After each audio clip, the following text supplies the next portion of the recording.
Hello, today is August 20th, 2025, and it's time for some news topics. July was another good month for stocks, with averages going up around 2%.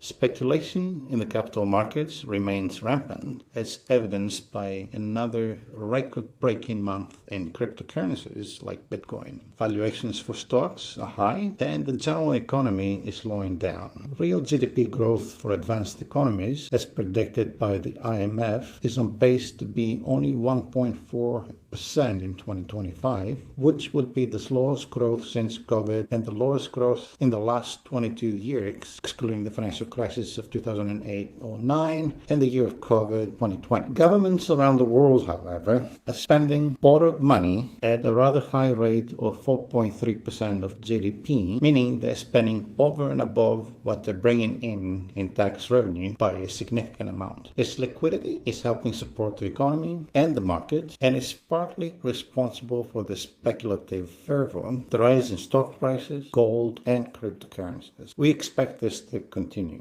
Regardless of economic conditions, it is normally wise for investors to mostly ignore the economic indicators and focus on investing on good businesses whose shares are not overpriced, and this is what we do. My first pick for the next 12 months and beyond is Merchants Bank of Indiana, symbol MBIN, on the Nasdaq. Merchants Bank is a smaller regional bank with a market capitalization of about $1.5 billion.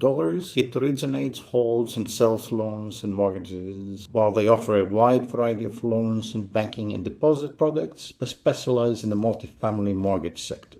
Merchants Bank have done a phenomenal job at growing the loan portfolio. They also grew shareholders' equity from $150 million in 2015 to $2.2 billion in 2024. The company has generated an 18% average return on equity over the last 7 years. Also, yet the stock trades at below book value. If their past profitability continues into the near future, we could see very high returns for shareholders. I like it. My second stock pick is Parker Hannifin Corp, symbol PH, on the New York Stock Exchange. Originally, Parker Appliance Company, usually referred to as just Parker, is an American corporation specializing in motion and control technologies. Its corporate headquarters are in Cleveland, Ohio, and the company was founded in 1917 and has been publicly traded on the New York Stock Exchange since 1964. The firm is one of the largest companies in the world in motion control technologies, including aerospace, climate control, electromechanical, filtration, fluid and gas handling, hydraulics, pneumatics, process control, and sealing and shielding. Parker employs about 61,000 people globally.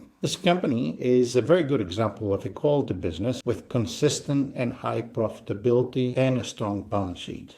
It generated a median return on equity of 21.5% over the last 10 years. It grew shareholder equity from $4.6 billion in 2016 to an estimated $13.7 billion in 2025, making shareholders very happy along the way.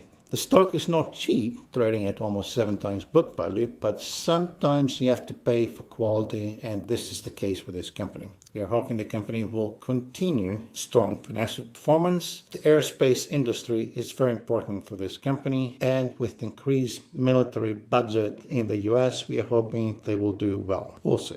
My third pick is Hubbell Inc., symbol HUBB, on the NYSE. Hubbell engages in the designing, manufacturing, and sale of electrical and electronic products for non-residential and residential construction, industrial and utility applications, and communications products. The company was founded by Harvey Hubbell II in 1888 and is headquartered in Shelton, Connecticut. Well-run company that's more than doubled its shareholders' equity over the last 10 years. While paying nice dividends along the way. It generated median return on equity of about 20%. Another good quality company. The stock is not cheap, trading at 6.5 times book value, but we are paying for quality again.